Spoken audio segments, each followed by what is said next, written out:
Bienvenidos al multiverso, bienvenidos a Freak World, episodio 12. Seguimos creciendo, gracias por seguirnos. Estamos aquí con un buen amigo que conozco hace muchísimo tiempo. Seguro que los de la comunidad friki, sobre todo los gamers, le conocen también. Y nada, vamos a hablar de videojuegos. Como verán, hoy vine con Mario en el pecho, muy cerquita del corazón, como todos los de aquella época, mi Sonic, mi Mario querido. Pues vamos a ello. A que no sabían cómo está el panorama de complicado de videojuegos. Está que no sabes si reír, llorar, es de loco. Ahora mismo vamos a hablar de algunas de las cosas que hacen que el ambiente esté cargado. Una es, por supuesto, el GTA, que parece que se vuelve a retrasar. Vamos a ver, vamos a ver. En principio ya se comentaba que esa fecha que iba a tener de lanzamiento en media semana ya amenazaba un poquito lo que es la economía de Estados Unidos, o se preveía una alta cantidad de bajas laborales para ese día, a ver si lo reubican para un fin de semana, que sería lo más sensato. Y bueno, en ese sentido es un gran lanzamiento que se puede permitir el lujo que muchas veces no se llegan a permitir muchos estudios, de salir cuando esté, porque Claro. saben que sea más tarde o más temprano va a tener una respuesta en ventas grande. Nada, va a ser brutal. De hecho, hablando de respuestas de venta grandes, la hilo ya con otra. Nintendo disculpándose porque no logran satisfacer la demanda. Hay países que no les llega la Switch 2. ¡Qué locura!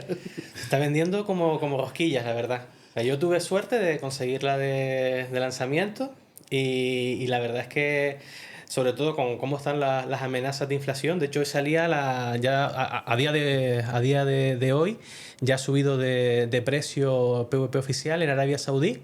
Eh, Vamos a ver si no se extiende esa subida a otros territorios, pero por lo menos Arabia Saudí ya le ha aplicado una subida de precio oficial a la consola. ¡Qué pasada! No me lo imaginaba en absoluto. Mira que, sabes que siempre el lanzamiento de Nintendo es una locura. Porque tengo algunas que me recuerdan como la NES, cuando salió en Sí, su sí. momento fue una locura, estamos hablando de los 80. Pero vamos, lo de la Switch 2 ha sido revolucionario, ¿eh? No esperaba tanto. Yo hacía tiempo que no recordaba un lanzamiento tan brutal como para que no den abasto. Porque encima, si pasan Navidades, te lo ves venir. Que es típico lanzamiento de consola de nuevas generaciones en Navidades, ¿no? Pero esta Switch 2 no salió en Navidades. Y aún así, el agotamiento ha sido el mismo. Entonces, Sí, sí, sí, no. Ellos siempre han sabido jugar bien las cartas y medir bien los tiempos. Han hecho un lanzamiento similar a la primera Switch, que fue también en época de primavera, tratando de agotar un poquito el stock de la Switch 1 durante Navidades.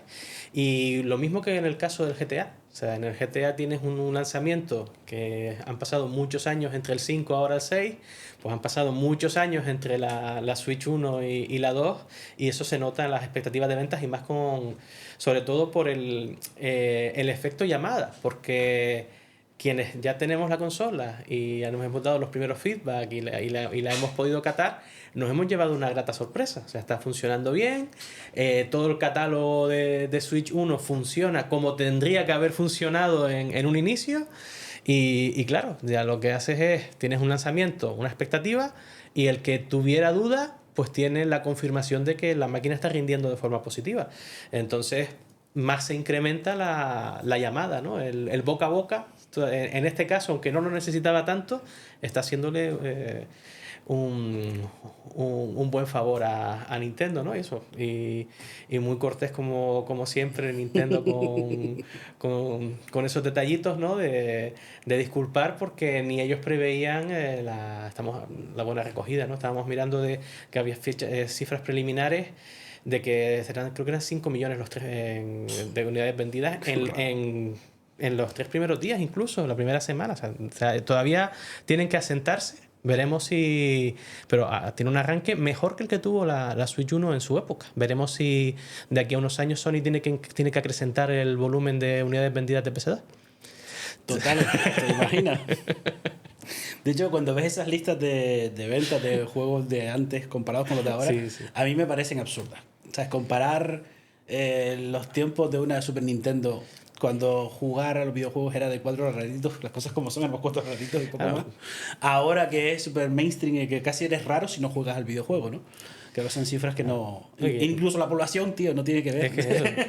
La demografía no tiene que ver. O sea, yo creo que nosotros nos acordamos de esas cifras de vamos a llegar a los 6.000 millones, ya vamos por 8.200 millones de personas en el planeta, ¿no? Y muchos que además incluso vienen con carácter retroactivo, ¿no? Es uno de los grandes alicientes por los que el coleccionismo, sobre todo de lo que es el retro, está teniendo esa nueva juventud, porque hay mucha gente que no lo vivió, que no había nacido en esa época, claro, y que ahora mira para atrás y quiere coleccionar.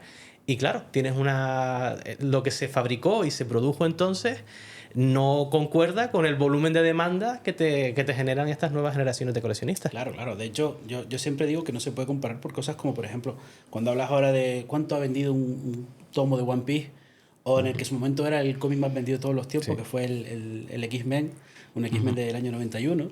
Sí. No puedes compararlo. O sea, vender millones de copias en aquella época, incluso fuera de Estados Unidos, es una salvajada. Que vas a vender un cómic americano fuera de Estados Unidos en los 90 sí, a millones, ¿sabes? Que eran 14 millones de unidades, quiero recordar. O sea, eso era surrealista.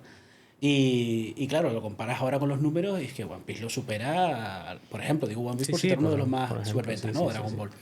Estamos en un mercado global y se nota. Sí, no, sin duda se nota. Y bueno, hablando ya que hilamos justo a la Switch con el GTA, van a ser los culpables de que suban el precio de los juegos, ¿verdad? Definitivamente, lo damos por hecho. Bueno, se rumorea, bueno, se ha dicho mucho, ¿no? El tema de que Nintendo le ha hecho un favor a Rockstar, así, con esa primera subida, porque ahora las culpas se las come un poco más Nintendo, ¿no? Por así decirlo. Pero también en ese sentido, pues hasta cierto punto se puede llegar a entender la justificación de la inflación está ahí.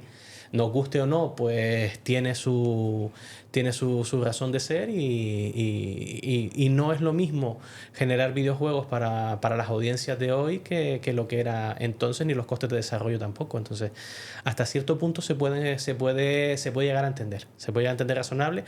Lo bueno es tratar de que si se toma esa vía de la subida de precio, pues como por ejemplo ha hecho con acierto Nintendo, ha sido con medidas también sorpresivamente pro consumidor. Ahora mismo probablemente es la consola más pro consumidor con algunas de las medidas que ha tomado, ¿no? O sea, que tú ahora puedas tener un juego digital y compartirlo como si fuera uno físico de una manera tan sencilla, eso hace también buscando lo que les interesa, ¿no? Potenciar el mercado digital, y por primera vez en unos cuantos años que tenemos juegos de lanzamiento, no tanto a efecto Canarias, en Canarias no nos afecta tanto, pero sí que ya el juego digital sale más económico que el físico, que será una barrera que no terminaba de ser coherente, ¿no? Entonces ahora sí que tenemos, al menos, como te decía, a nivel mercado, unos juegos de Switch 2 que son en digital más baratos que en físicos. En Canarias, entre comillas, no aplica, porque a nosotros los juegos físicos nos salen un poquito más económicos porque tenemos el IGIC en vez del IVA, así que nos sigue mereciendo la pena ser coleccionistas de físicos en Canarias. Yo seguiré siendo, yo también. Pero se acercan un poco las posiciones, ¿no? De nada que te organices, que tengas la suscripción de Nintendo Online con un grupo familiar, con la opción de compartir juegos, pues entre 8, ese juego digital que compra la cuenta principal, va pasando por el resto de compañeros y... súper interesante. Sin duda es pro consumidor, como bien dice. Exacto. Y bueno, y por terminar con este bloque de Freak News, que hoy no lo hemos nombrado, perdóname Joel, me va a matar mi cámara. Entonces estamos en Freak News, ¿vale? Disculpen. Nada, simplemente eso, de terminar con un tema que quiero que hablemos otro día, porque creo que es demasiado tocho para tratarlo en un ratito, merece un podcast entero, y es el lío de Microsoft Studios, de Xbox, con los despidos masivos en diferentes estudios y cierre de algunos estudios, por lo visto. ¿Qué opinión tienes así por encima? Ahí por encima, pues que se veía venir. Yo creo que desde el comienzo, ¿no? O sea, hasta cierto punto, cuando haces compras, fusiones de compañías, pues se puede entender, y ya hubo despidos en su momento por cargos duplicados, un poquito por lo que es el funcionamiento, pero la cuestión es un poco eso, ¿no? Ya tienes un producto, sobre todo con el volumen que está moviendo Game Pass y con lo que está implicando Game Pass, un cambio en el modelo de negocio muy, muy importante, y hay que empezar a adaptar un poco el esquema a eso. Entonces es lo que está haciendo ahora Microsoft y que han hecho muchas otras compañías. Y es la triste realidad. O sea, la cuestión es eso, o sea, a ver cuándo va a parar el goteo de despidos. Es muy triste que siga esa línea porque ya todas las justificaciones se van agotando. Que si nos recuperábamos del COVID y entonces hubo una sobrecontratación del COVID, pues hubo despidos a consecuencia de la recuperación posterior, ¿no? Y tras eso, pues, la fusión de empresas, pues hay puestos duplicados, cerramos. Y así, pero cuando ya cierras estudios que están funcionando o que supuestamente tienes juegos que funcionan bien y que te dan buen recorrido, o sea, me parecía muy paradójico. De hecho, salía un poco meme, ¿no? El hecho de que el perfil de Xbox de Tito Phil, como le decimos Phil Spencer, amablemente, sí. de Phil Spencer, pues el día del cierre de uno de los estudios relacionados con el lanzamiento de Indiana Jones, estaba jugando en Indiana Jones.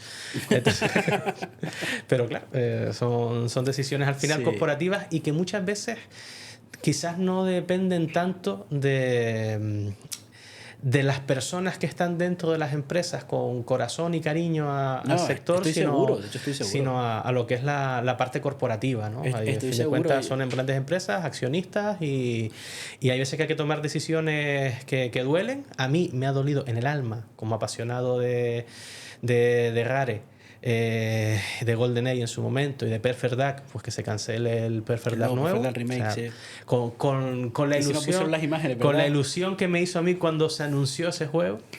Y la verdad es que hay corazoncito dolido.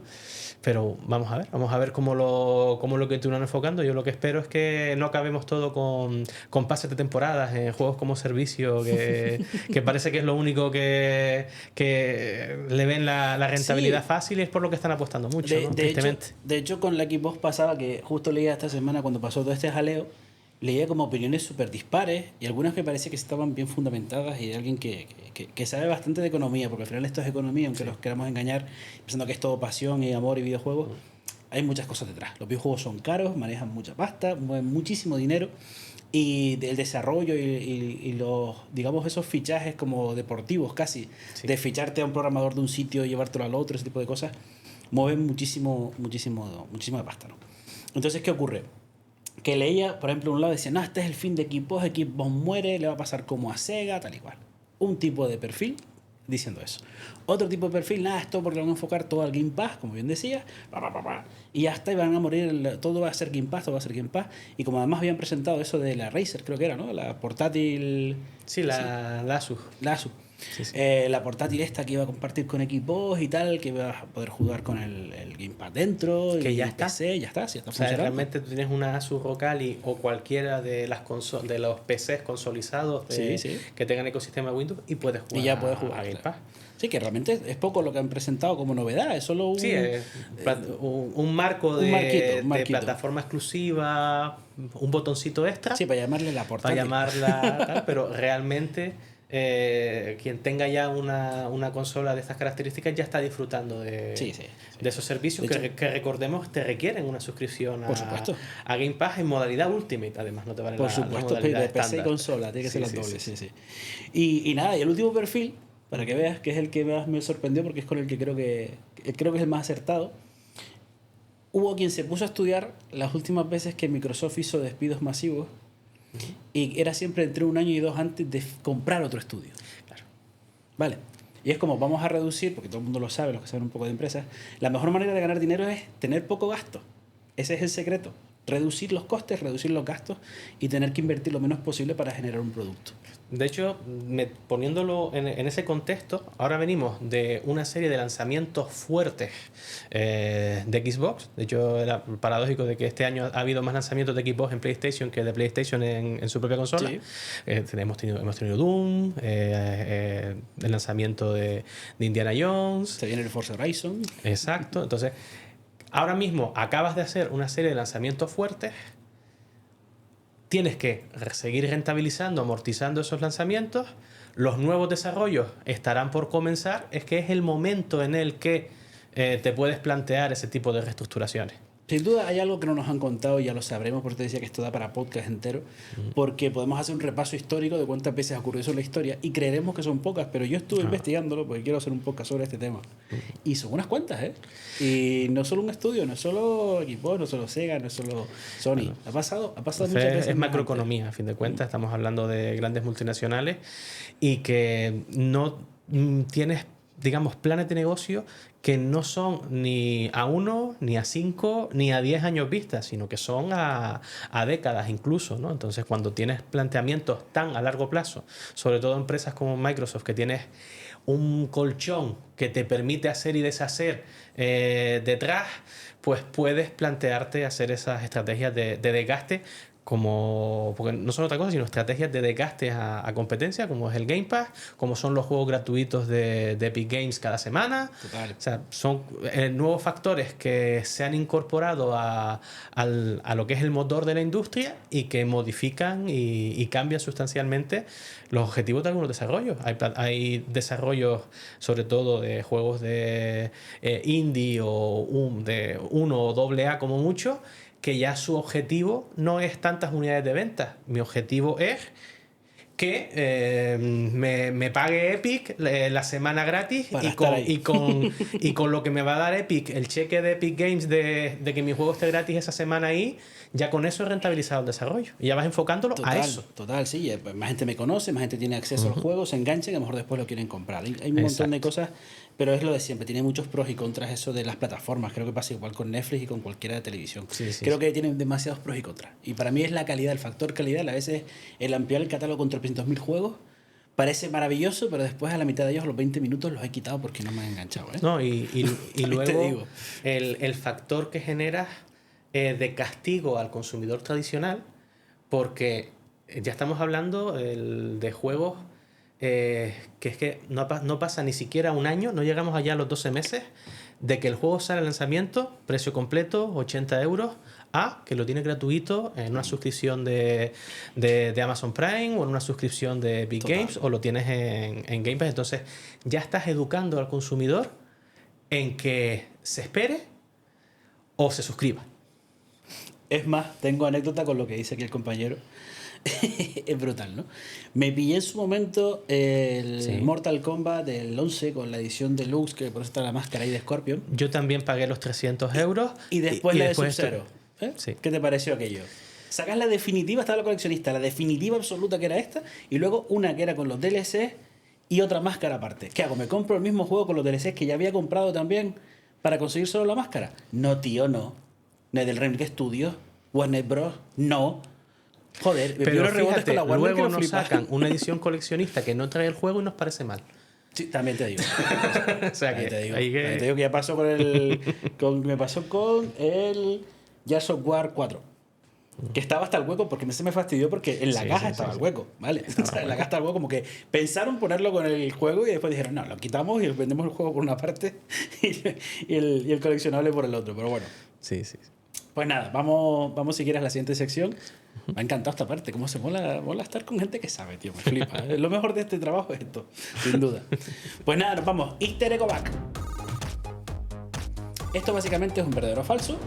Te voy a hacer 10 preguntitas y esta sección, si adivinas 8 de 10, te llevas empanadas Malbón de nuestro patrocinador.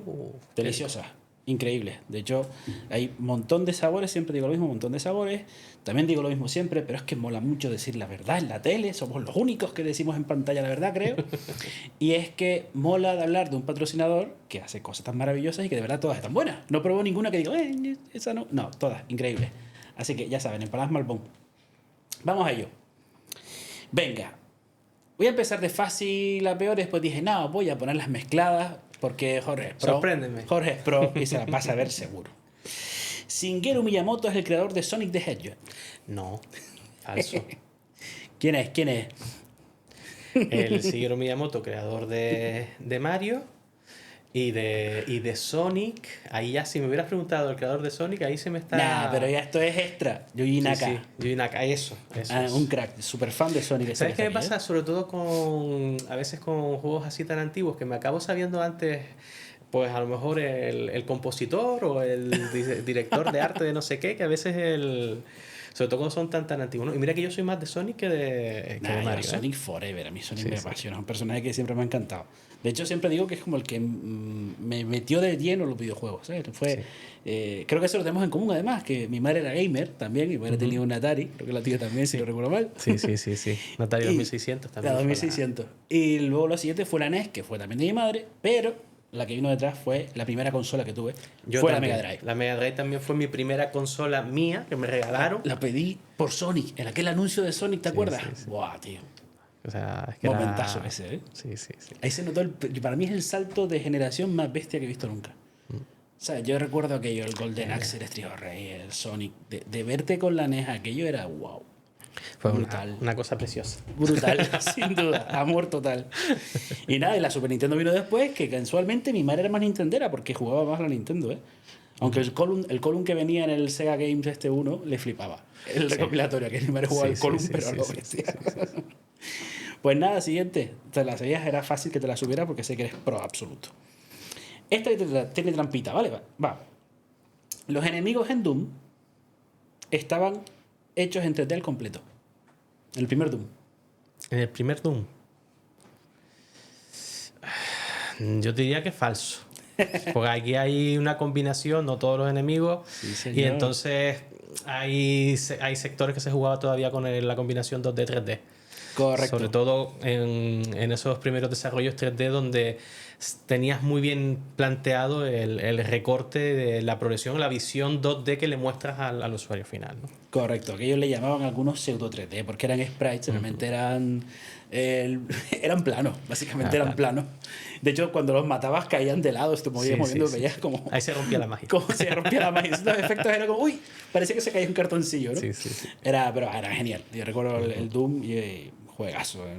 En PC, me acuerdo, tenía que poner Win95 en el... ¿Cómo se llamaba?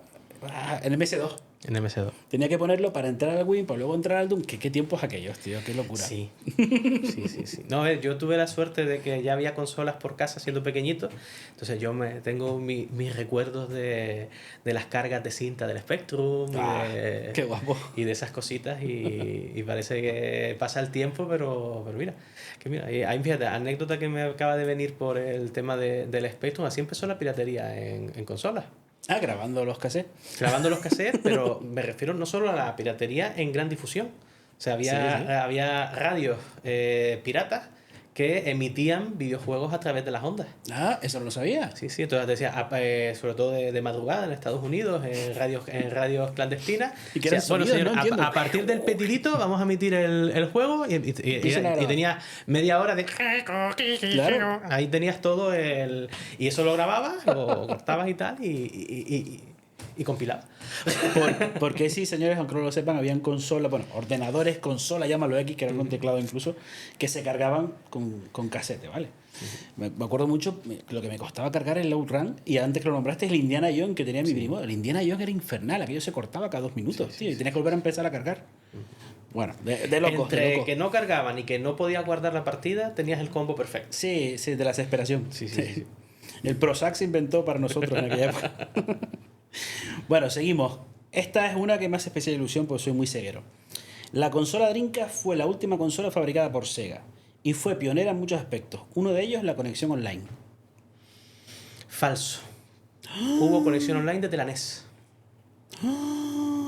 ¿Qué me dices? No fue pionera porque ya hubo pequeños juegos que aprovecharon conexión online solo en Japón, pero desde la Nintendo NES ya tenías conexión por Ethernet en consola. Correcto, aquí de hecho lo puse como verdadero guión falso porque era una pregunta en 2 partes. Mola un montón que te sepas estas cositas porque digo, bueno, con esta la pillo, pero la voy a hacer una difícil y no lo pillo, entonces ya me pasa siempre lo mismo, voy a tener que complicarlo mucho. Exacto, fue una consola adelantada a la época, salió a la venta en el 98 y fue un salto notable de generación. De hecho, antes de eso eran la Play y la Nintendo 64.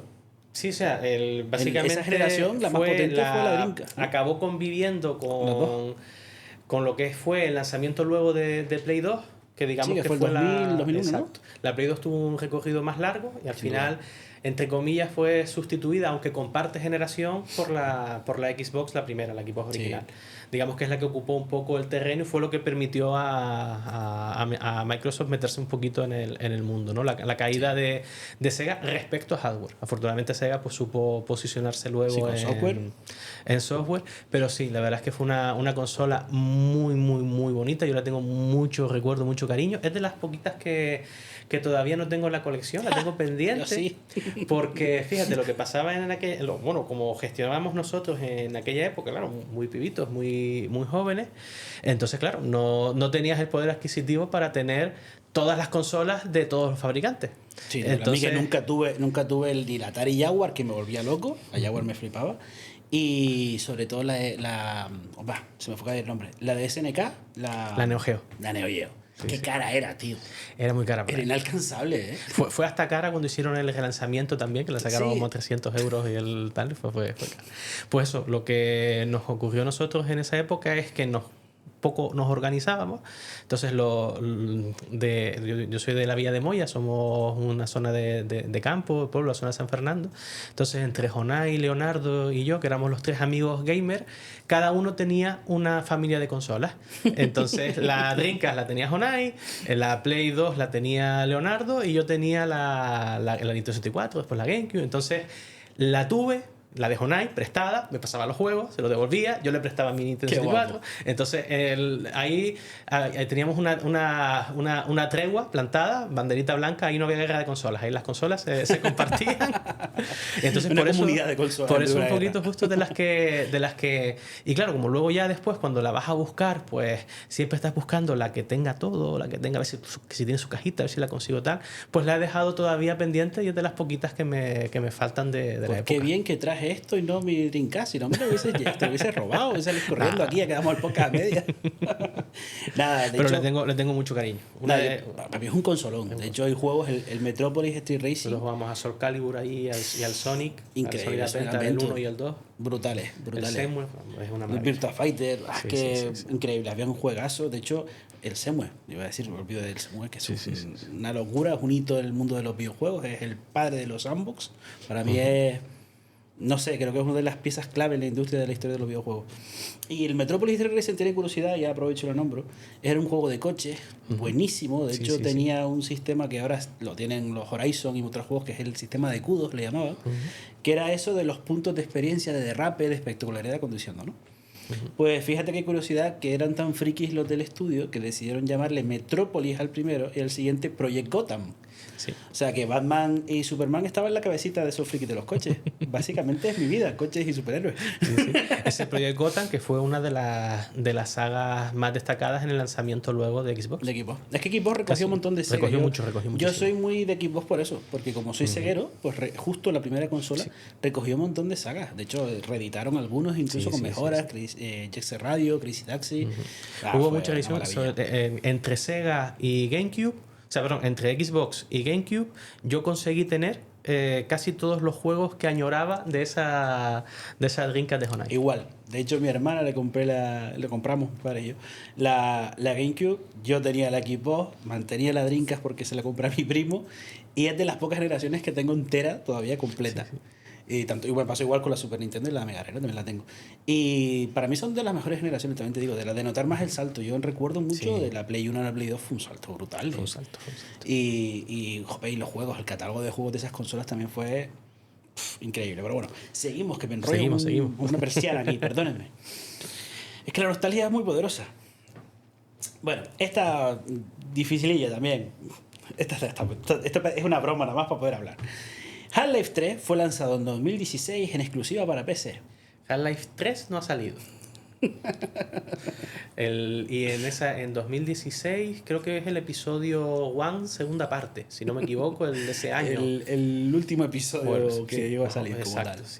Half-Life 3, cuando alguien te dice, ¿cuándo va a salir el GTA no sé qué? Tú dices, tío, llevo esperando por el Half-Life 3 media vida, ¿qué me estás contando? Tú no sabes lo que es tener paciencia. Pues sí, ahí estamos esperando todo. Sierra, ¿qué te pasa? ¿Saca eso ya? No, Sierra no, en este caso Valve. Es verdad, Valve. El distribuidor en Europa, razón, en España. Madre Pero mía, Gordon Valve, Freeman, ¿cuándo va a volver, tío? pues cuando nuestro querido Gabe Newell se apiade de nosotros. ¿Tú qué crees? ¿Que se quedaron sin ideas o que solo quieren torturarnos? Y que nunca ha tenido ni planes de hacerlo. Yo creo que hacerse se tendrá que acabar haciendo. La cuestión es buscar el tempo, ¿no? Yo a mí no me, ya por ahí por vaticinar, ya por echarme a la piscina, aunque ya se acaba el mundo de los exclusivos, a menos que le apetezca a Tito Phil sacar billete y sacarlo, yo creo que va a estar ahí bastante tiempo ¿En el congelador o qué? en el congelador. Que me encantaba ese juego, de verdad. Pero bueno, sí, efectivamente, nada, no lo han lanzado. Valve nos odia, necesitamos que vuelva Gordon Freeman y es la eterna espera del mundo de los videojuegos. Ya es un meme en sí mismo. De hecho, hay uno. Sí, porque muchas otras sagas que eran meme también han ido sacando algo. Sí, han O sea, vuelto. tuvimos los lanzamientos de Chernobyl, estas cosas y demás, pero Half-Life sigue ahí acumulando. Half-Life sigue ahí, Yo creo que no sé si tiene el récord de lanzamiento más esperado. A lo mejor es que hay alguna saga que se nos ha escapado que tiene el récord y ellos están esperando a superarlo para decir, venga, ahora lo saco. Sería buenísimo. De pena, a lo mejor la industria de los videojuegos se ha puesto de acuerdo con ellos de decir, mira, cuando la industria esté en picado y estemos a punto de cerrar, ustedes sacan el juego y la reflotan entera, ¿sabes? Porque ya va a ser tanto el hype que todo el mundo lo va a querer probar solo por el tío. Ya. Ahí ya entre comillas. momento. O sea, fíjate que hasta qué punto puedes estirar el hype, que por ejemplo el último lanzamiento de la saga, que fue Half-Life Alyx, fue el responsable de una parte relativamente importante de las ventas de realidad virtual, porque es un juego que salió solo para la realidad virtual. Pero aún así, ni siquiera movió o supuso un gran aliciente de la realidad virtual como mercado, ¿no? Entonces, a lo mejor esa recepción tibia de Half-Life Alyx pudo suponer el decir, pues el 3 cómo lo quiero enfocar pues o cómo lo quiero poquillo hacer, para allá. vamos a ver. Entonces, Puede ser. a mí me sorprende. Yo creo que veremos antes una película de Half-Life que un Half-Life 3. Me vale. Entonces, lo compro, ¿eh? También me vale. Estudios del mundo, escúchenle. Me fliparía. Sí. Porque tiene, o sea, yo siempre que pienso, por ejemplo, en Halo, que es uno de mis juegos que me apasiona, Halo bebe una barbaridad de Half-Life. Pero es que casi toda la ciencia ficción moderna de virus y de tales, eso es algo que vemos Half-Life del minuto uno, pero es que los viajes en el tiempo, las puertas interdimensionales también. Hay algo de Stranger Things en Half-Life, ¿no? Sí. Entonces, ese juego, que también es del 98, que antes lo nombramos por la drinka, wow, ese juego es importante. Como película podría ser un bombazo, como serie, como lo que sea, ¿no? Pero hay contenido ahí para sacar algo guapo. Nada, las ha acertado todas el chaval, ¿qué hacemos? ¿Ya están las 10? No, quedan más, quedan más. Pero que claro, las difíciles eran esas, y ahora empiezas con las fáciles. El clásico comando Behind Enemy Line fue desarrollado por un estudio español. Si no me equivoco, toda la saga Comandos es de un estudio español, así que diría que verdadero. Verdadero, Piros Estudios y publicado por Eidos. Qué facilota. Juegazo también, mítico, y ahí los que son super patriotas, que lo flipen, si no lo sabían, juego español.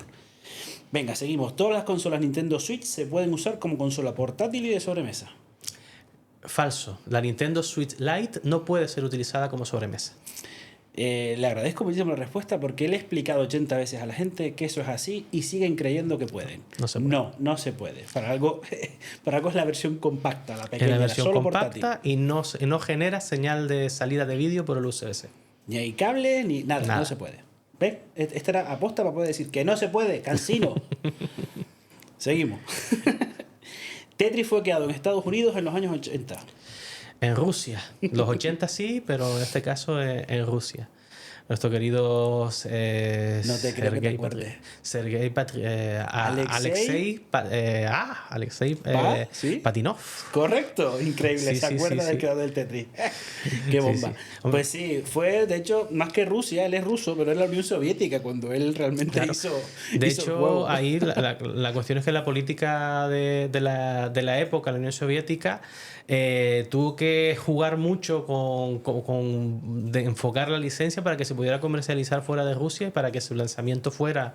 De hecho, no sé, creo que la Game Boy fue quizás el mayor... creo que fue el lanzamiento fuerte del Tetris, o como se presentó Tetris al mundo, y necesitaban hacerlo así porque al ser un país de la Unión Soviética en ese entonces, se hubiera quedado la propia Unión Soviética con todos los derechos de creación y con toda la explotación monetaria del título. Entonces, de hecho, tengo pendiente, porque sé que en la plataforma de vídeo de Apple hay una película reciente dedicada a ello que todavía no he podido ver.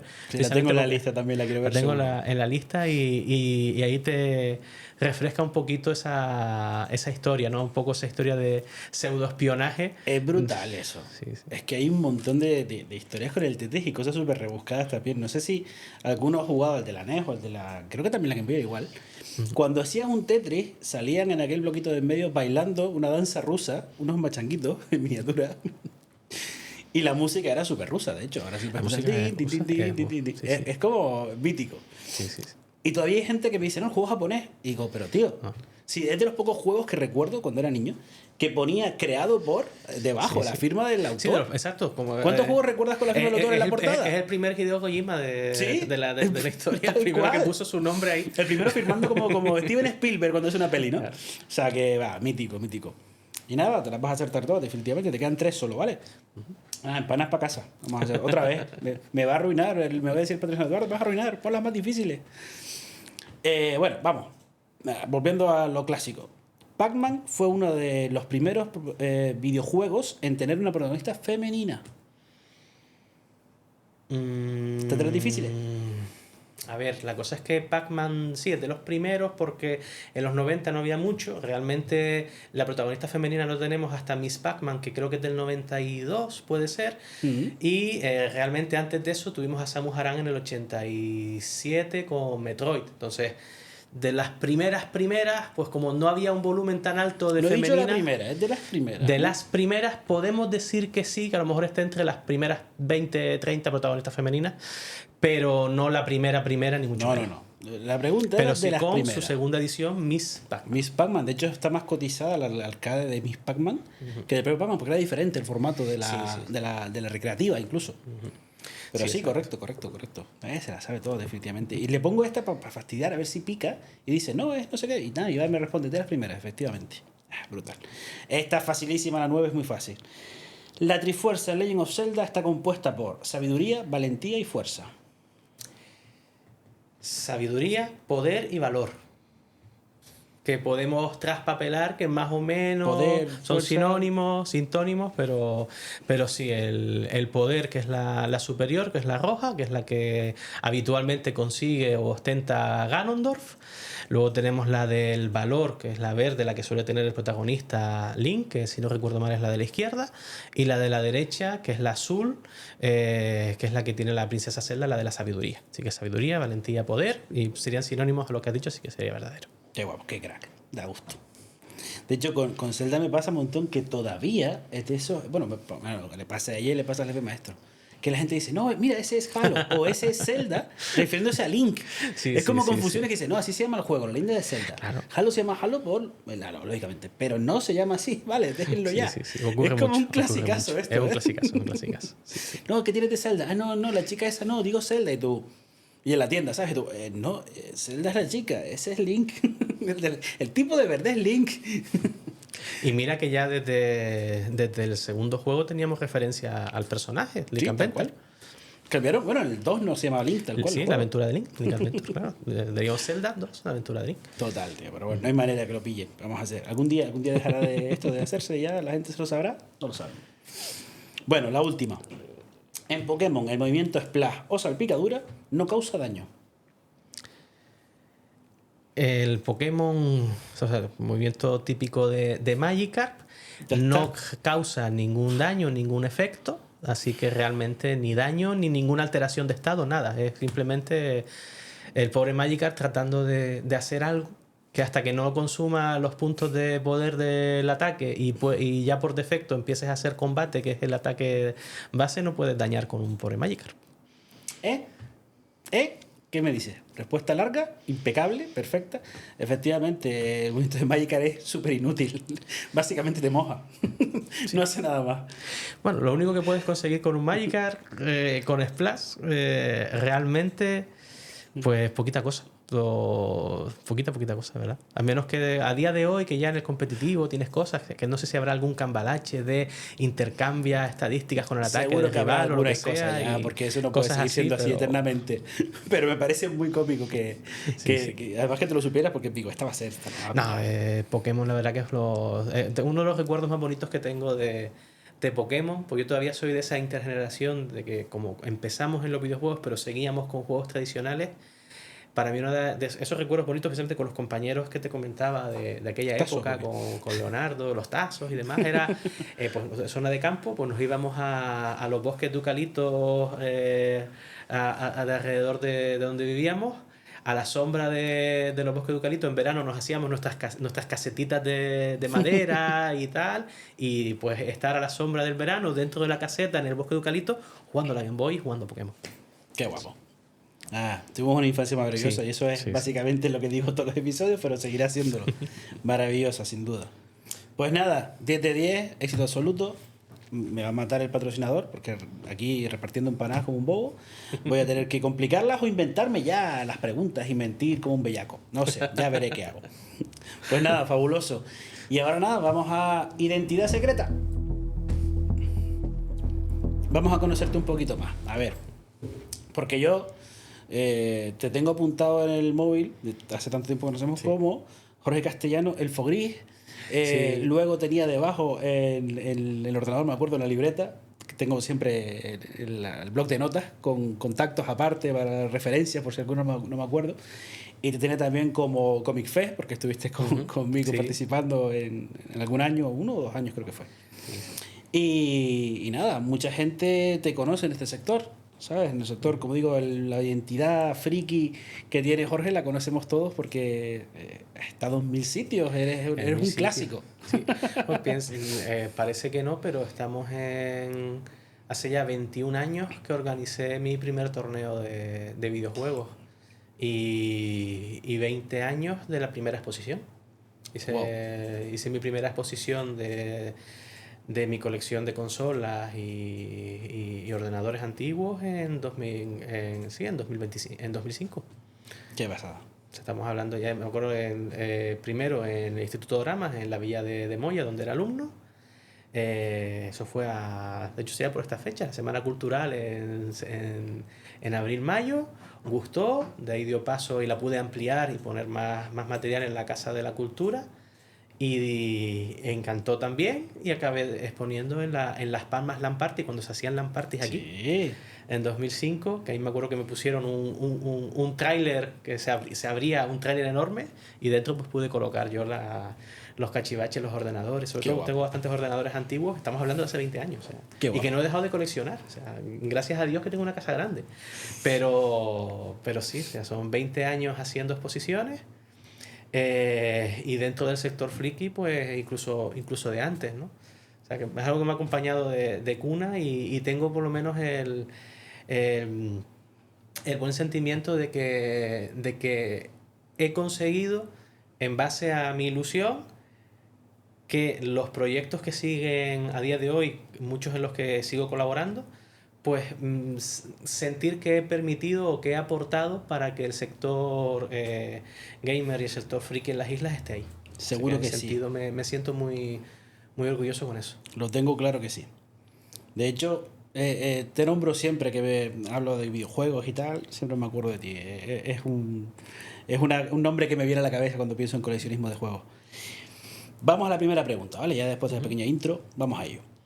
Sé que no paras en el mundo audiovisual, productor, presentador. ¿Qué proyectos tienes en la cocina en este momento?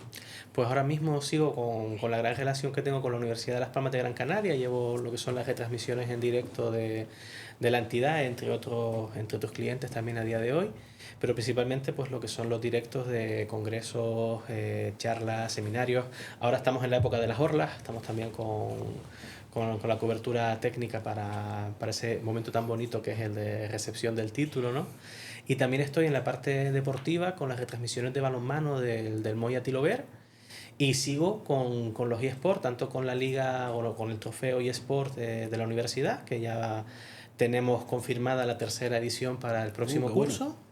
Y sigo también retomando un poquito el mundo del casteo y voy a estar, te doy primicia porque de hecho creo que este programa va a salir el mismo día que esté en Tenerife, en la Tenerife LAN Party, presentando las finales de Super Smash Bros. Ultimate y de Tekken 8. Qué guapo. Encima de pelea, que son uno de mis Sí, tipos de juegos favoritos. sí, sí. Qué guapo, tío. Nada, de aquí al Evo, ¿no? A presentar combates algún día. Me gustaría. La cosa que el Evo, por lo menos para lo que es la cobertura local, te lo restringen un poquito al idioma oficial de la sede. Es decir, ahora mismo, ok. me acuerdo que miré cuando vi la apertura de plazas para caster para el Evo y solo te pedían en inglés y en francés. Entonces no llegué a aplicar. Además que en las fechas, aunque mira que por fin tenemos un Evo este año. El Evo, para quien no lo sepa, es el Mundial de Juegos de Lucha. Siempre se hace en Estados Unidos, hace algunos años se empezó a hacer en Japón. Vamos a tener una edición en Europa este año. Lo que se me superpone bastante con carga laboral es octubre. Yo en octubre estoy ya a full con el comienzo de curso. Entonces veo complicado que me pueda escapar para allá. Me encantaría, porque además lo tenemos en Francia, en Niza, a tiro de piedra. Qué guay. Y la verdad que es uno de los eventos que me gustaría acudir y disfrutarlo, independientemente de que fuera a castear o a competir. Porque es eso, es como esos eventos que tienen tanta duración. Estamos hablando de eventos de más de 30 años, como en su día fue el E3, que acaban adquiriéndose cariz mítico, ¿no? Sí. Entonces, pues sí que me gustaría L3. poder acudir. L3 que se echa de menos. Sí. Wow. Pues nada, vamos a la siguiente. ¿Crees que retomarás tu pasión por el cosplay o ya has pasado página? El cosplay sigue ahí. No sé si lo retomaré algún día o no. Realmente fue una decisión compleja. O sea, mucha gente me conoce por la parte del cosplay. La desarrollé mucho, sobre todo entre 2007, que fue el primer salón del manga de aquí de Las Palmas, el que se hizo aquí en la zona sur, que se pensaba que eso era una cosa de cuatro gatos, de cuatro frikis, y tuvo que venir la policía a cerrar la puerta porque se cedió el aforo del lugar de la realización. Y yo fui de los que me quedé fuera y no pude entrar, con mi cosplay y sin poder entrar al primer salón del manga porque cerró el aforo por la policía, ¿no? Ya el año siguiente ya sí pude ir y demás, y mucha gente se acordará de trajes míticos como el cosplay de Doraemon, de Gold Roger, el rey de los piratas de One Piece, Spawn. Entonces fueron años muy bonitos, lo disfruté mucho. El de Spawn me acuerdo perfectamente. Sí, porque se lo tuviste expuesto en... Sí, el de Ganondorf también. Sí, también. Sí, esos estuvieron expuestos en el Gran Canaria Comic Fest. Y claro, fue una etapa en la que a medida... Por una parte tenía ese efecto de que le dedicaba tantas horas y tanta ilusión que al final daba sus frutos, y tuve bastantes premios. Llegué a tener reconocimiento también incluso en prensa nacional, en revistas del sector, en Península. Y llegó un momento en el que digo, es que si sigo concursando ya llegas y es un poco como que le estás quitando el caramelo a los niños, por así decirlo. Incluso algún comentario me llegó diciendo, no, es que llegaste y dijeron, ya está, ya no gano, llegó Jorge, nada, no sé qué. Y era un poquito eso, ¿no? Entonces ahí di el paso de hacerme un poco a un lado y seguí un par de años más como artista invitado. Entonces yo hacía mi actuación o presentaba mi cosplay mientras deliberaba el jurado y demás. Incluso en TLP Tenerife un par de años organizaba las actividades, los desfiles, todo lo que era la interacción de cosplayer con el evento. Y la verdad que ahí fue una etapa muy bonita. En paralelo seguía creciendo la etapa eSports y el proyecto del equipo de videojuegos de Moya Team, que nació en 2014. Entonces, claro, llega un momento en el que yo tenía ya el proyecto eSport lanzado, pero como tenía los compromisos de cosplay, no podía disfrutar de lo que ganaban los chicos ni de las actividades, y tuve que empezar a elegir de si quiero disfrutar bien la parte de eSport, tengo que pausar un poco la parte de cosplay, y tuve que elegir un poco, pero los trajes los sigo teniendo por casa y sigo teniendo pues la opción siempre de si quiero un día pues aparecer de sorpresa, ¿no? Pero la verdad es que la dedicación que tiene el mundo del cosplay es muy alta. Tienes que dedicarle, sobre todo si te gusta, te apasiona, como ha sido mi caso, le dedicas tanto tiempo y te absorbe tanto tiempo que luego, sobre todo cuando tienes compromisos ya de vida adulto, el trabajo y demás, cuesta mucho compaginarlo. Entonces me ha sido más sencillo compaginar quizás con la afición de los eSports y sobre todo con la afición del coleccionismo, que sería la más antigua un poco de las tres, ¿no? Yo empecé como coleccionista y compitiendo, y luego el cosplay y demás, todo a raíz del videojuego, pero claro, el prime, el origen, pues es la colección, ¿no? Y entonces acabas volviendo un poco a ese origen y por el camino pues tienes que pausar cositas, pero sobre todo cuando incorporo a la colección elementos que son réplicas, como puede ser, tienes el casco que tienes aquí del Duende Verde o de nuestro querido Scorpion, escudos y más. O sea, tengo también dentro de la colección bastantes réplicas escala 1:1. Pues claro, ahí yo cuando desempaqueté esta semana, que la última adquisición de réplica fue precisamente la espada maestra, la Proplica, que sacó Bandai Namco. Wow. Claro, tú ves son elementos de colección que dices tú, esto se merece que le haga el cosplay entero. Hace falta un traje completo y una foto en condiciones, ¿no? Claro. Entonces siempre está ahí. O sea, que de momento está en la nevera, pero está en la nevera, manteniéndose fresco simplemente, manteniéndose fresco. Haremos dieta para caber en los trajes, están ahí todavía guardados, pero nunca se sabe, ¿no? Siempre tienes la ilusión, y más cuando es algo que me ha acompañado mucho tiempo, y sobre todo que es una de las cosas, a mí el cosplay es una afición que compartí en familia, porque el cosplay los hacíamos entre mi madre y yo. La parte de costura me ayudaba sobre todo mucho ella, luego la parte de armaduras, props y demás, pues a lo mejor esa parte sí la hacía un poco mayor, la parte de pintura y demás. Pero como también fue ese elemento familiar, pues un poco también es eso, ¿no? También hemos tenido dentro de la familia pues responsabilidades familiares, etcétera. Entonces pues ya pues también es un poco la agenda mía y la agenda de ella para retomarlo, pues si lo puedo retomar manteniendo ese cariz familiar, pues sería lo ideal, ¿no? Qué guapo. Entonces yo creo que da la sensación de que es una respuesta un poco curiosa, porque yo veo un poquillo de gusanillo todavía ahí. Eso volverá. Algo queda. Eso volverá. Dices que donde hubo fuego queda ceniza. Sí. Pues nada, ya nos enteraremos cuando te vuelvas a poner un cosplay. Amas los videojuegos, nos queda claro. Sí. ¿Disfrutas más como gamer o la parte organizativa? Cuando haces eSport y demás. Una preguntita interesante, porque sí, como gamer pues tienes tu disfrute, pero es que el hecho de permitir o de acercarlo a nuevos públicos, sobre todo cuando ves a esa gente joven y sobre todo en la parte de eSport, cómo se hace la comunidad, cómo se hacen grupos, cómo a través del juego se rompe brechas de género, de edad, de todo. Esa parte es muy bonita también. Y yo estoy muy orgulloso de todos los pequeñines que han ido pasando. Llevo organizando lo que decía antes, 21 años organizando torneos. Entonces yo hay veces que dicen, no sé, que empezaste a organizar torneos, yo no había nacido todavía. Entonces, claro, ya has visto pues 2 generaciones enteras ir saliendo, y te sientes un poco el papi responsable, ¿no? Entonces esa parte es muy bonita, porque a fin de cuentas, por mucho que tú tengas un hobby, una afición, ese cariz de compartir, que en mi caso me ha llegado mucho a través de la organización, es lo que te termina es lo que le da alma al final a la pasión, ¿no? Al hobby, el compartirlo. Totalmente de acuerdo. Yo incluso hablo siempre, digo, más o menos lo que has dicho, lo llevo al coleccionismo. Cuando hablo, por ejemplo, cosas que te he dicho que una vez colecciono sobre todo cómics, ¿no? Sí. Y también tengo bastantes figuras y demás, ¿no? Pero a mí me sabe un mogollón compartirlo.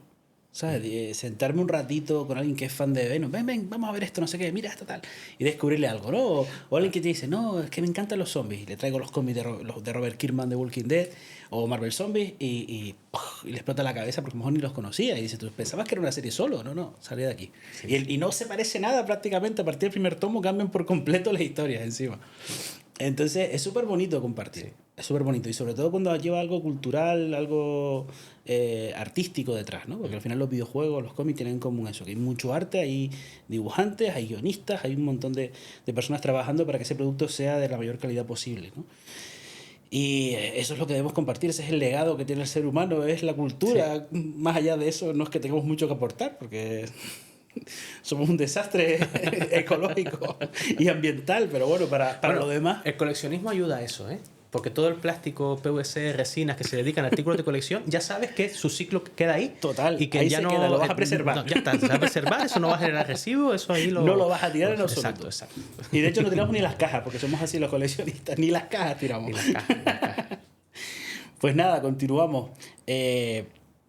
Tenemos grandes eventos, pero ¿crees que los eSports tienen suficiente apoyo en Canarias? La parte concreta de eSport, sobre todo la pandemia, ha hecho mucho daño. La pandemia, el parón pandemia todavía no terminamos de levantar, y sobre todo a la hora de buscar patrocinios, marcas, se ha complicado muchísimo. Cada vez cuesta más. Entonces, o te calmas y lo enfocas, como he hecho yo con mi proyecto, desde un punto de vista más personal, más como proyecto propio, y teniendo claro lo que es y cómo lo enfocas. Yo tengo la parte de proyecto de equipo pues como un micromecenazgo, como pequeña ayuda que pueda darle a jugadores que quieran destacar y demás, no tanto como un producto de rentabilidad. O lo tienes claro ahí, o muchos proyectos mueren por inanición, porque no hay una generación, no hay un volumen. Y la verdad es que ahí ha sido un cúmulo de cosas, ¿no? Ha habido, sobre todo eso, el parón de pandemia frenó mucho, y también hay patrocinadores que se quemaron por malas decisiones, a lo mejor a la hora de según qué actividades que luego no rindieron como se esperaba, y entonces ahí pues los pequeños proyectos acaban viéndose mermados por el error o el fallo de gente que aprovechó el momento y no vio tanto en el porvenir de la comunidad como en el propio, ¿no? Son cositas más tristes con las que hay que luchar un poquito, pero la verdad es que es una situación compleja, cada vez se nota menos, hay menos equipos eSport, bastantes menos. Lo bueno es que los poquitos que van surgiendo pues surgen de esa iniciativa de los propios jugadores y surgen con esa pasión, pero cuesta mucho, no hay un apoyo, no hay una financiación. Yo digo, la pandemia fue un parón de 2 años, pero fue un retroceso de unos 10 a efecto de todo lo que se había conseguido. Es más, te digo, esto aunque parezca mentira, le quitamos la E, lo dejamos solo en sports. Sí. En los deportes, sabes que yo trabajo también un montón de años en diseño de eventos deportivos y demás, y ha pasado igual, exactamente igual, ¿eh? Y fíjate que realmente no es lo mismo irte a una montaña que ponerte a jugar ya sea online o sea ahí, ¿no? en un propio evento. Pero el patrocinador se echó para atrás un montón, pero un montón. Es algo que ha pasado en general en deporte, ya sea electrónico o no. Sí. Ha pasado y es verdad que eso de que salíamos mejor después del COVID no lo estoy viendo en el panorama social. Yo sé que la gente está todo el día enfadada. Y tampoco nos hemos recuperado del todo en la parte de volver a las cosas como estaban, por lo menos, ¿no?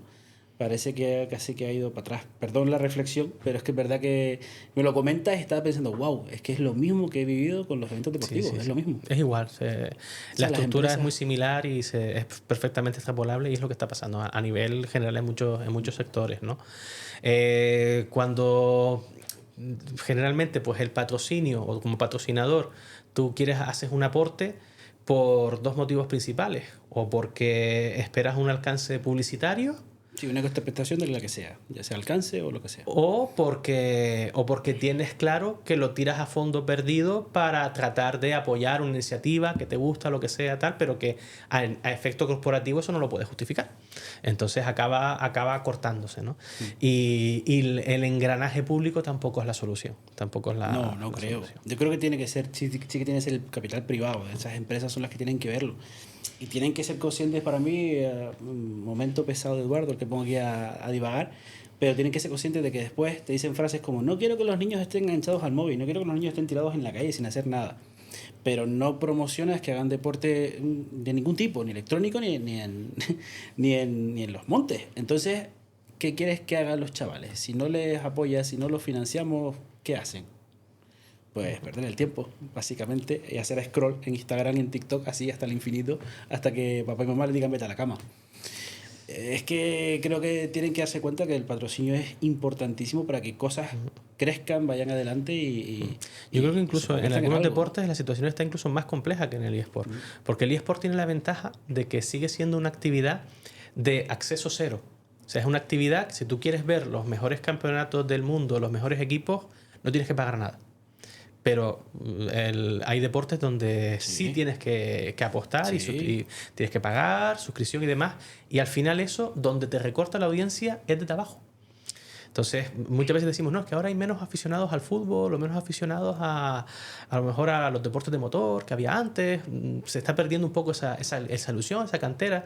Claro, pero es que... Tengo que pagar para ver la Fórmula 1. Claro, o cuando incluso tú ves un ejemplo súper sencillo, ¿no? Yo veo las noticias, el telediario, 24 horas, lo que sea, y cuando hablan de fútbol te ponen imágenes estáticas porque la cadena del noticiero no tiene los derechos para ponerte secciones en vídeo del partido. O sea, es totalmente contra consumidor, ¿no? Es brutal, totalmente. Y claro, y a la larga va afectando a las aficiones, ¿no? Ahí tenemos, por ejemplo, las buenas cifras en su momento de Bellanos con el tema de la Kings League y darle una vuelta de tuerca al fútbol y tal. Ahí no es tanto porque sea un producto más fresco o más innovador, sino porque es muchísimo más accesible. Claro, claro. O sea, la cuestión es eso, o sea, llegas a más público porque la barrera de entrada la resuelves, la eliminas. Pero si ya pones una barrera de entrada para disfrutar del deporte, cuanto menos con el caso de los eSports, pues ahí ocurre también. Totalmente, amigo, totalmente. Esperemos que esto cambie y que vuelva como estaba, porque recuerdo justo antes del COVID que iba como un cohete, había Liga Hiperdino, Liga no sé qué, habían por todos lados. Ahí yo lo tengo claro, yo soy muy de Excel y de hacerme mis cálculos y tal. Así como anécdota, yo pasé en 2017 3 meses en Tenerife. 3 meses salteados, a base de sumar los diferentes viajes a cada uno de los eventos competitivos que tuvimos en la isla vecina. Qué pasada. Entonces, y al final, pues eso, los años después, pues se te queda en nada, ¿no? En muy poquito. Brutal, tío. Brutal. Estábamos en la cumbre de la ola y no veíamos lo que esperaba después, que fuese ese gran parón y el no poderse recuperar. No, es que es inorgánico, es como si hubiésemos cortado lo que funcionaba y que estaba creciendo de forma lo que te decía antes, ficticia. Fue un parón de año y medio, pero que significó, lo que te comentaba antes, significó un retroceso de por lo menos 10. Sin duda. Pues nada, entramos en las 5 últimas preguntas, que son preguntas más bien un poquito flash, porque son las que entramos un poco sobre tu colección, videojuegos favoritos y demás, ¿vale? Pero me quedan 2 en el tintero que también creo que podemos dar una respuesta rápida, porque pisan algo en lo que me gustaría tenerte de nuevo, que es ese especial sobre la guerra de consolas que tengo planteado hacer. Y no me gustaría que destripáramos mucho eso, pero bueno, lo nombramos por encima. La industria del videojuego sigue siendo multimillonaria, pero parece que no está en su mejor momento. ¿Crees que se debe a la paulatina desaparición del formato físico o a las plataformas como Game Pass? Yo creo que, precisamente un poco lo que comentaba antes, la industria como tal no tiene tanto ese problema. La parte del formato físico pues sí nos puede preocupar un poco más, un poco menos. A los coleccionistas evidentemente pues no nos preocupa evidentemente. Pero la cuestión es que, por otra parte, pues tienes un plus de accesibilidad. Si yo tengo mi Game Pass, estoy llegando a nuevos públicos, a nuevas formas de consumir el videojuego. Entonces, si no vemos el espectro completo, pues a lo mejor nos podemos quedar un poquito cojos con eso. O sea, si por tener Game Pass, por tener, como decía antes, juegos gratuitos de Epic Games y tal, se está llegando al final a más jugadores reales, estamos yendo en una línea o hay una parte positiva en todo ello. La cosa es que por el camino estamos sufriendo un gran cambio.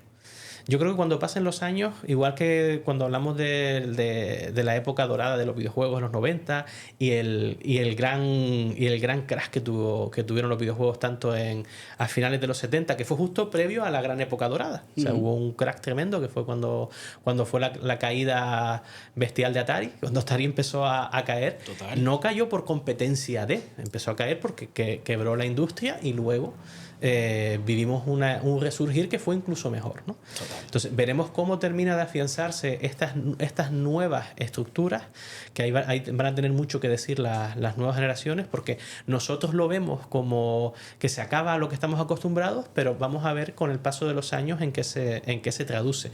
Yo le tengo un poquito de fe todavía y de esperanza a que ese tipo de suscripciones y de cambio de modelo no tiene por qué implicar un final, sino un punto y seguido, y que nos vamos a adaptar en ese sentido. Entonces, pues respondiendo bien a tu pregunta, yo creo que no soy tan pesimista en ese sentido. Yo creo que aportan cosas que pueden ser útiles porque ayuda a diversificar y ayuda a ampliar la accesibilidad del sector. Y falta un poquito ver eso, cómo se desarrolla, ¿no? Nos preocupa muchas veces el tema del formato físico. Yo sí que veo claro que el formato físico, lo que es la edición estándar, sí es algo que va a morir dentro de muy poquito, porque es lo que menos sentido tiene en cuanto a funcionalidad. O sea, a lo mejor la edición coleccionista sí es algo que sí se puede mantener un poco más. Pero claro, ni a las empresas les interesa tanto el formato físico estándar porque reduces costes. Y si yo puedo reducir costes, pues yo, sinceramente, yo prefiero, aunque me duela como coleccionista, quedarme sin formato físico, pero si con ello a lo mejor se traduce en un cierre de estudios menor de los que estamos teniendo ahora. Te lo compro.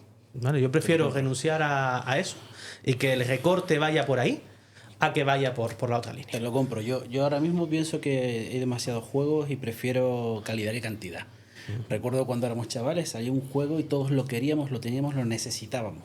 Y ahora hay un bombardeo diario de juegos que ni te enteras. De repente descubres que ha salido un juego de Robocop y dices, ¿y los anuncios? Aquellos tiempos en los que te anunciaban años antes, vas, te está procesando esto, se está haciendo lo otro.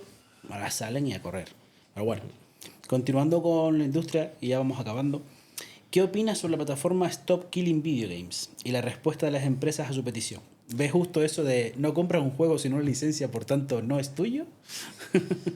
Ahí la verdad que estamos en el tema delicado, ¿no? Porque si bien el videojuego, o sea, muchas veces traspasamos el ámbito cultural y ahí es un tema ya, podemos estar más o menos de acuerdo, pero es un tema sobre todo legislativo. Entonces, mientras que en literatura, en música, en cine, tenemos una legislación férrea que sabemos que eso tiene unos años de explotación y que después de esos años vamos a tener el gran dominio público de colchón, en el sector del videojuego no tenemos ese colchón del dominio público porque no son bienes, por mucho que nos pesen, equiparables culturales a efecto legislativo. Es software, es otra legislación diferente. Entonces tenemos ese famoso abandonware de juegos que, pues, entre comillas, puedo descargar, puedo piratear porque no hay ninguna empresa que lo esté licenciando, pero luego tenemos todos esos juegos que funcionan en base a servidores, a la nube, que generan unos costes, generan unos gastos, etcétera. ¿Hasta qué punto tengo yo que obligar por normativa a que las empresas den vida infinita a ese título? Hay que saber medir, ¿no? O sea, si precisamente nos duele que haya cierres de estudios, vuelvo a lo mismo. O sea, yo es que a lo mejor prefiero que me cierres un título X online y que deje de estar accesible a que me cierres el estudio que lo creo. Yeah. Si tengo que elegir a las malas, pues igual me voy más por esa vía, ¿no? Sí, porque sí, a fin de cuentas es un tema, como decimos, sobre todo legislativo y sobre todo más bien a nivel Europa, porque esto se plantea solo a día de hoy a efecto Europa. El resto del mundo tiene otras visiones y otras jurisprudencias que ni se entra mucho en lisa, ¿no? Pero claro, que tú le obligues a un estudio o dentro de su planificación le pongas un condicionante de mantenimiento o soporte a infinito, ¿eso quién lo va a sufragar? Porque si me vas a obligar por normativa europea a mantener el título vivo, pues igual también tengo derecho a tener una financiación europea que me ayude a esa preservación. Si una cosa me da la otra, pues ahí todavía podemos buscar un equilibrio. Fíjate que yo creo que vuelvo un poco casi a lo que decíamos, bueno, casi lo que dije yo antes. La calidad, tío. O sea, es que hayan juegos que me saques 30 de Crew o 30 Assassin's Creed, pero que la calidad vaya bajando, no sé yo. No sé si es mejor que se plantee. Por ejemplo, pasa mucho con los FIFA, ¿no? A veces me pregunto, si casi apenas ha cambiado el juego, ¿no es mejor que vendas un juego base y unos DLCs anuales para renovar plantilla y las 4 cosas más que hace? Porque al final sí, después te dicen al tiempo, no, ya hemos cerrado tal edición, ya no se puede jugar en multijugador. Hay muchos juegos que solo están enfocados en multijugador, por tanto, Claro. ese cierre implica la destrucción del juego, La la cuestión es inutilidad que del juego. esto no es nuevo. No, claro que no. Y tú como jugador, cuando juegas a esos títulos, sabes a lo que te expones como jugador. Total. Porque, y sobre todo en títulos multijugador y en títulos licenciados, que muchas veces se nos olvida, sobre todo en títulos de deportes, en títulos de conducción. O sea, a mí me duele muchísimo ver que una de las sagas que más me gustan de motor en videojuegos, que es Forza Sí, Motorsport y igual, Forza lo Horizon, mismo, lo mismo, lo comparto es una siempre. saga con fecha de caducidad. Tienes unas licencias, sabes que al pasar, no sé si son 4 o 5 años, Sí. ese juego deja de venderse. Si lo has comprado antes de X fecha, lo vas a seguir teniendo, porque Microsoft todavía lo considera así, ¿no? Sí. Pero ya sabes que nace con una fecha de caducidad y caducidad dada, en este caso, por licencias Por la licencia de las de marcas. música, de las marcas de coches, Sí, sí, de etcétera. hecho había un DLC que... Y es algo con lo que hemos convivido y que más o menos, como claro, no pierdes el acceso global al título, ya habiéndolo comprado, pues parece que no levanta tanto resquemor. Sí. Pero a mí me parece igual de doliente decir, oye, mira, es que no te puedes comprar el Forza Motorsport 1 porque ya caducó, ni el 1, ni el 2, ni el 3, ni el 4, porque ya caducaron. Total. Igual me duele más eso que un juego multijugador que yo sé que de entrada puede salir con Sí, un que- enfoque a puede- servicio. es más Ahí un probable. poco tenemos que reflexionar quizás en que lo que sí que no perdemos nunca, y menos en esta época en la que todo juego se retransmite, se streamea, y tienes vídeos y tienes resúmenes, es que por lo menos tenemos la constancia, no en el mismo medio en el que nació, no en el mismo medio del videojuego, pero sí que tenemos la posibilidad de recordar o vivir esas experiencias a través de esas grabaciones, esas filmaciones, esos productos derivados. Total. Entonces, en ese sentido, yo puedo, es un poco como, o sea, yo puedo haber leído el libro y no tener el libro físico o desaparecer o no poderlo comprar, por lo que sea, pero tuve la experiencia de haberlo leído, ¿no? Pues un poco valorar un poco dentro de lo que cabe, pues tratar de quedarnos con la experiencia de haberlo jugado y haberlo disfrutado. Una visión romántica. Una visión romántica, aunque sepamos que pueda desaparecer, pero que no es una cosa nueva, ¿no? Sobre todo en MMORPG. Hace años que desaparecen títulos Sí. y esos momentos épicos de todos los jugadores reunidos, Despidiéndose sabiendo que se va a cerrar el servidor y tal. Cuántas anécdotas en ese sentido, ¿no? Entonces, Totalmente. es un poco buscarle, pero forzar o tratar de que obligatoriamente por normativa, no sé hasta qué punto eso pueda ser beneficioso o abra el margen a otras cosas, porque puestos a hablar de normativas, precisamente Europa, lo más sencillo es que se pase a decir, mira, es que aquí yo estoy generando plásticos, estoy generando residuos, estoy generando tal, que perfectamente es que el final del formato físico puede que no sea por interés de las marcas, sino que acabe siendo una normativa ecológica europea. Así de sencillo. Con la misma. ¿Te imaginas? Pues nada, vamos con las últimas preguntitas que nos quedan, que estas son de respuesta rápida, y terminamos con el bloque de final, ¿vale? Venga, ¿cuál es tu película, serie o videojuego favorito? Solo uno. Solo Decídete. uno. Bueno, el resto. The Legend of Zelda Ocarina of Time. Lo tienes Lo claro. tengo Y me clarísimo. encanta la decisión que has Lo tomado. tengo clarísimo. O sea, es un juego que a mí supuso un antes y un después. Es una obra maestra. A mí además es un juego que descubrí sin saber. O sea, yo fui a la tienda de pequeñín, vi los que había, me gusta. Y cuando descubrí un mundo Enganchada maravilloso. máxima después, ¿no? Pegado al sofá. Como le llama mi madre, el juego de la gallina. Ahí tengo una anécdota muy bonita a título familiar porque mi madre es súper gamer, súper jugona. Entonces el Ocarina of Time, ella se lo pasaba en paralelo a mí sin que yo lo supiera. O sea, yo cuando me iba a dormir, ella encendía la máquina, jugaba, no guardaba la partida, iba viendo por dónde iba. Y... Mamá de día, gamer de noche, diría en tu caso, ¿no? Como el cómic que tengo aquí. Tengo esa anécdota ahí de ese Ocarina of Time, ¿no? Y para mí fue un juego que... Si siempre fui aficionado y siempre me gustó, el Ocarina of Time es el que acaba marcándome a fuego la pasión por el mundo del videojuego. Qué guay, tío. Pues nada, venga, vamos acabando. Me flipa el Ocarina of Time. De hecho, es que no quiero... que me lío, me pongo a hablar del Zelda como empecemos. Si pudiera vivir en el universo de algún cómic, ser videojuego, ¿cuáles dirías y por qué?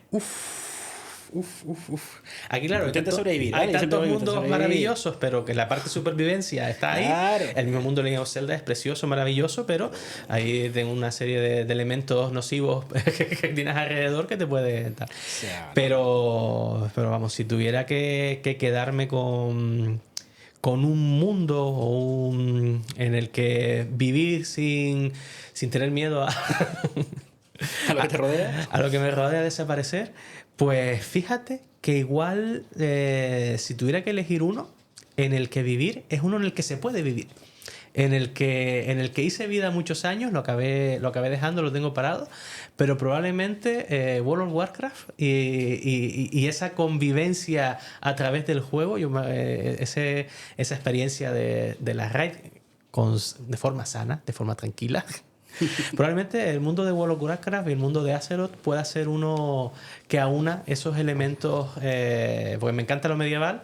De ahí me decantaría también por The Legend of Zelda, por supuesto, pero The Legend of Zelda pues es difícil elegir en cuál, porque tienes muchas épocas, tienes muchas variantes, tienes una línea temporal tremenda, entonces a lo mejor por similitud me quedaría con Warcraft y además quizás haciéndote respuesta matemática o respuesta física. Si yo recopilo, me pongo a mirar por las vitrinas que tengo en casa, mira, de Warcraft hay una vitrina entera, pues mira, si hay una vitrina entera puede ser por algo, ¿no? Muy Pues bien. probablemente me quedaría con Warcraft por los buenos recuerdos que tengo de esa época para mí fue el juego que me descubrió la parte social del mundo de los videojuegos, Sí, la parte, esos chats, esas charlas, ese hablar y llevado con alegría y de forma sana, pues ya a día de hoy pues no lo puedo compaginar, hay que farmear mucho, pero sí que es una de los mundos muy bien diseñados, muy bien llevados,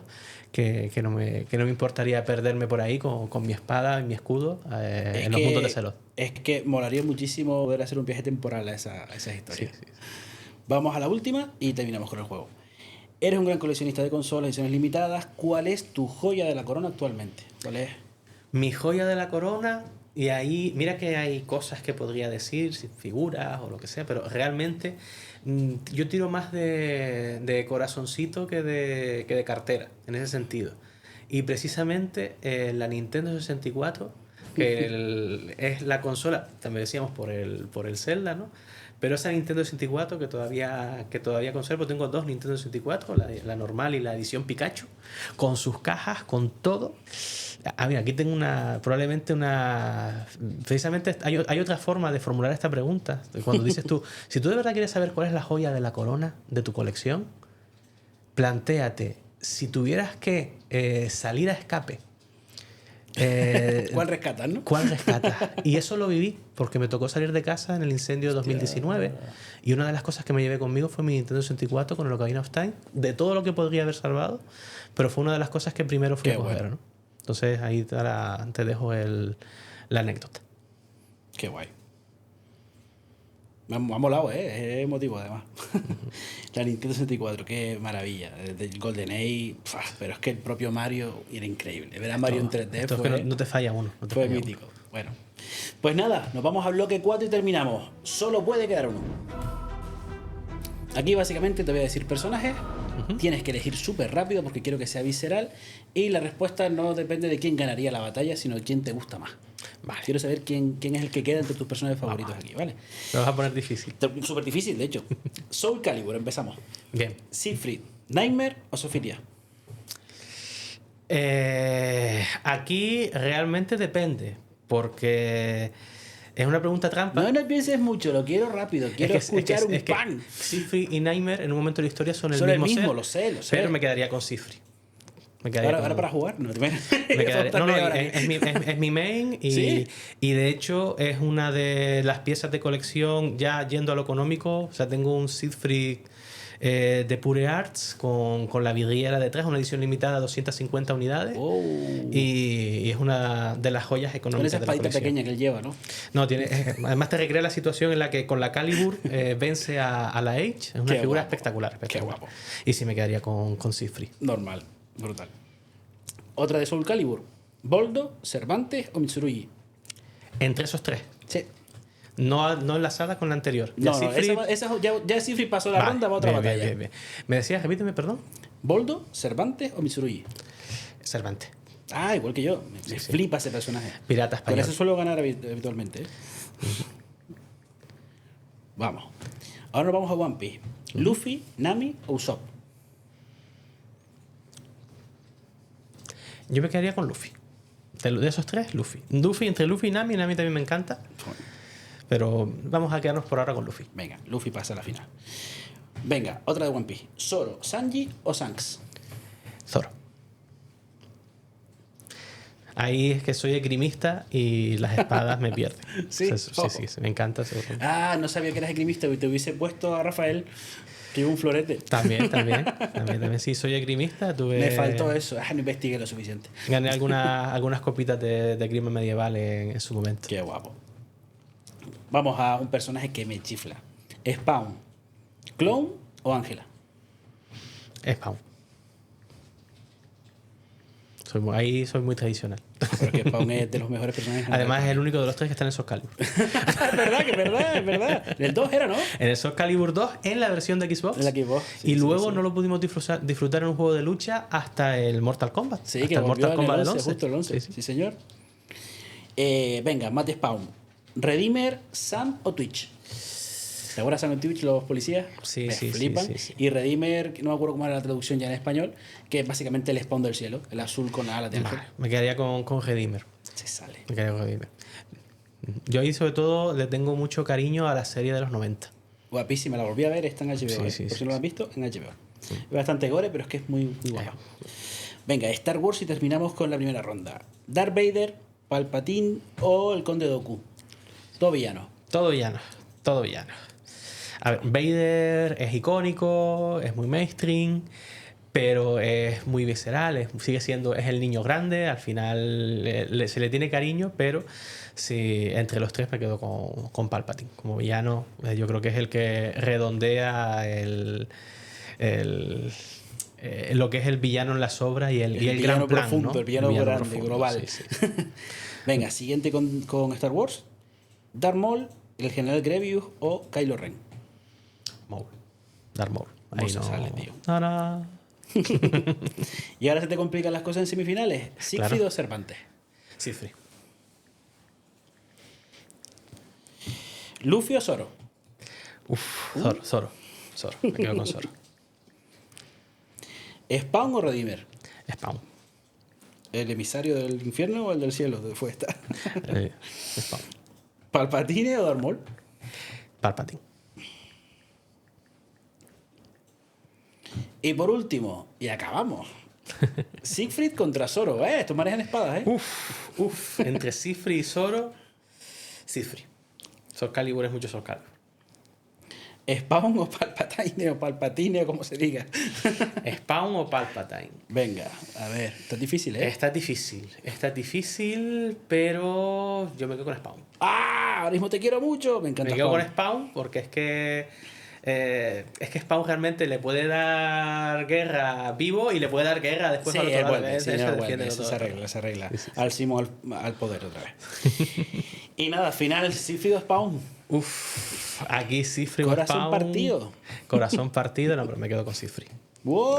Ahí Soul Calibur es demasiado. Soul demasiado. Calibur a muerte. Y me Tío, quedo con Siegfried, aunque son dos personajes que tienen su arco de redención y son dos personajes que acaban cediendo a ese lado del mal, ¿no? Spawn convirtiéndose en ese heraldo y Siegfried pues convirtiéndose en Nightmare, ¿no?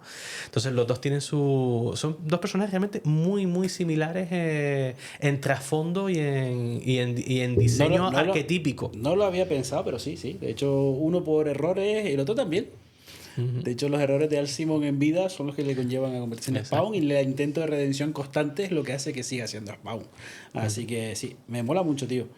Pues nada, acabamos. Volverás. Volveré. Si no, te voy a buscar a Moya, te secuestro y te traigo, porque queremos seguir hablando de videojuegos, porque tenemos un montón de cosas que seguir contando, porque no paran. Es una de esas industrias que está en un momento, como digo siempre, curioso, porque hasta cuando le va mal, hay algún lanzamiento increíble a la vuelta de la esquina que hace que todo se reflote. Sí, la verdad todo... que es una industria que mueve ilusiones, tendrá sus altibajos, pero sigue ahí y yo por lo menos voy a seguir ahí enganchadito de buena manera y con mucho corazón, tanto de la parte de jugador como organizador, por supuesto. Y la verdad es que es eso. O sea, para mí, de hecho, ha sido la industria que ha sido mi nexo con el resto de cultura friki, porque yo muchos de los cómics que me encantan a día de hoy y películas las he conocido a través del videojuego.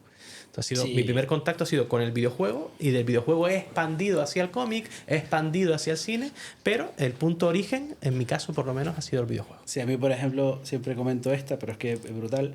Me flipó Robocop, me flipó Terminator, me enganché a las dos. Luego el juego Robocop vs Terminator de la Mega Drive me pareció una locura, de lo mejorcito de la Mega Drive. Creo que había una reedición remaster ahora cerca. Sí, algo de eso leí hace poquito, y Terminator 2 también por separado. Y resulta que después justo descubrí el cómic en el que se basaba el videojuego, que era de Frank Miller, porque lo leí después. Claro. El de Frank Miller, Robocop vs Terminator, que está increíble y no lo he conseguido todavía porque está agotadísimo y no lo han reeditado.